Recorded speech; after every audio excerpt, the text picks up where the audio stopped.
Books and I have a complicated relationship. I guess we all do. Don't get me wrong, I love learning, but not the way books tell me to. Hello everyone, I'm Aryan Saklecha. I'm 12 years old. People often call me young entrepreneur. Honestly, I kinda like it. Did it happen overnight? No, it took a few years of crazy efforts, and I'm still figuring it out. You see, I have this thing. I have this thing. Whenever I see a problem, my brain starts working overtime. Several questions build up in my head, and I refuse to ignore them. Which might explain why, somehow, I managed to bring a few of my ideas to reality. The journey started during COVID, when I was about 5 ish, when my sister and I started creating awareness videos and toy reviews. Over the years, I've walked my neighbor's dogs, delivered things around my apartment, and performed in 11 different theater shows. I've also conducted several math camps. And in between all these came Zap Zone.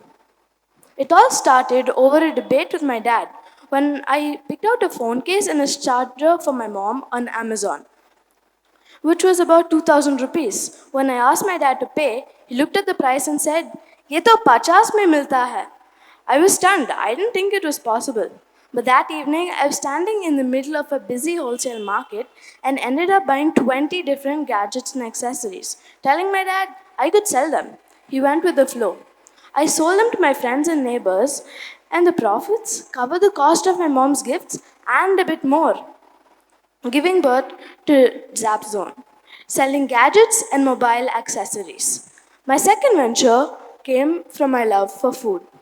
Every school break, I would set up a stall in my apartment selling lemonade, hot chocolate, pizza, Maggie, and more. My customers loved it.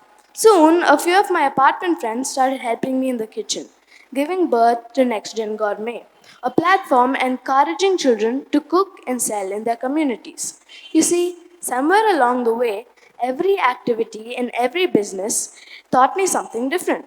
Customers taught patience, pets taught responsibility, theatre gave me courage, and teaching built purpose. And where did all this come from? The answer is simple: my family. It's not cliche. My mom is my biggest cheerleader. If I win something, she celebrates louder than I do. But 5 minutes later, she becomes my toughest critic. And then there's my dad. He's a serial entrepreneur, CXO, and startup advisor, which basically means he professionally asks difficult questions. While most dads hear their kids' ideas and say, "Wow, that was amazing," my dad shoots questions. What's your business model? Who needs it? What's the tech element? How will you scale it? And suddenly, my living room turns into a dramatic Shark Tank studio.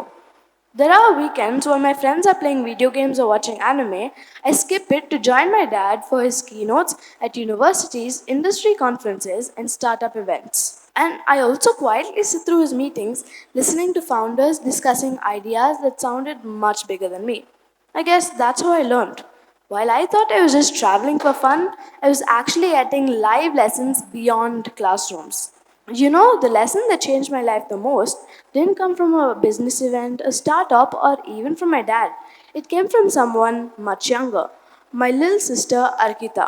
She's 2 years younger than me and she's really smart. Of course, she learns everything from me, the good habits and the naughty ones.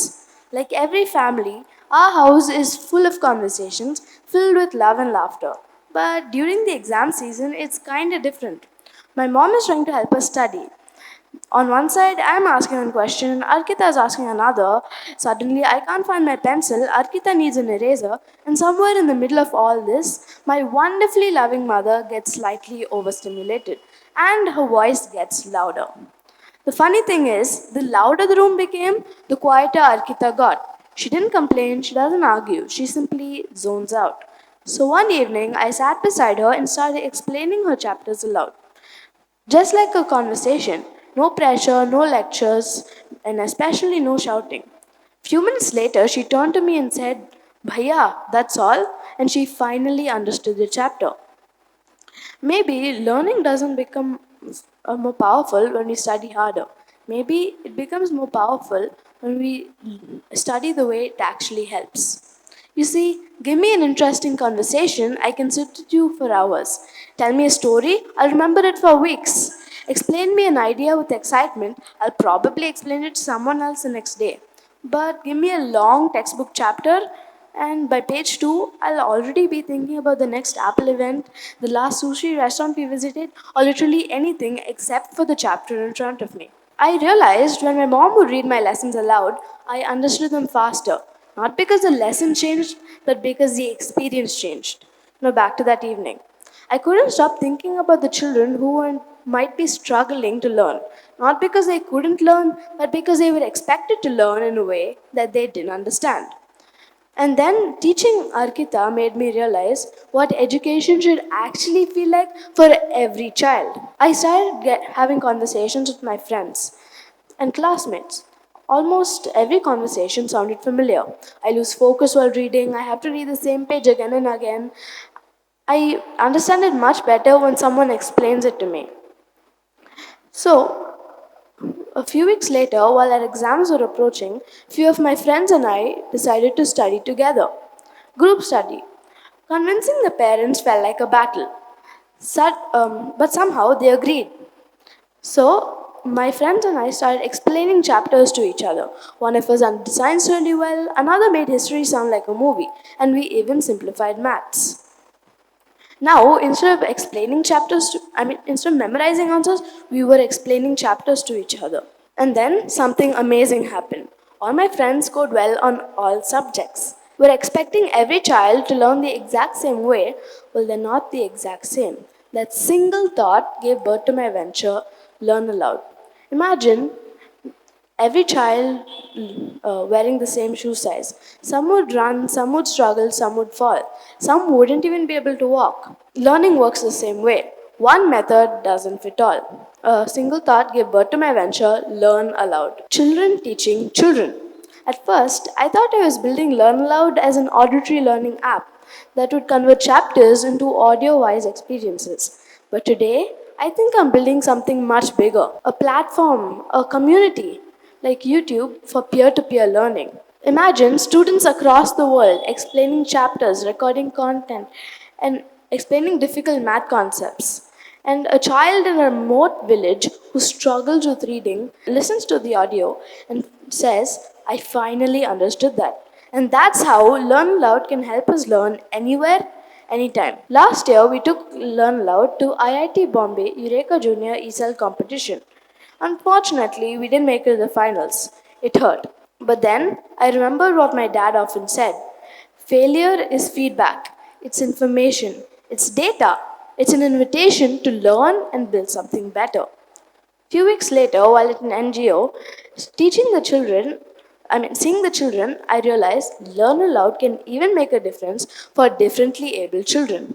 Children who are visually impaired, children with dyslexia, and children with ADHD.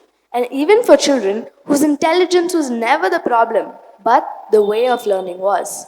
My idea was never about replacing teachers, never about replacing books, never about replacing classrooms. It is all about adding one more voice: children teaching children. My vision is to help rebuild a generation that believes knowledge grows when it's shared, the way it was and should always be. The kind of education our future needs: smarter, kinder students, and communities filled with encouragement. I'm sure some of you are thinking, oh, he's talking about vision and bold ideas at his age. But it all started because I took my first steps with courage: the courage to begin and the courage to become. I often thought becoming meant becoming older, becoming taller, becoming smarter, or becoming successful. But after everything that I've experienced, I believe becoming is continuous. Becoming begins the moment you choose curiosity over comfort, the moment you walk onto a stage, even though your knees are shaking, the moment you hear a no, but decide to keep building anyway.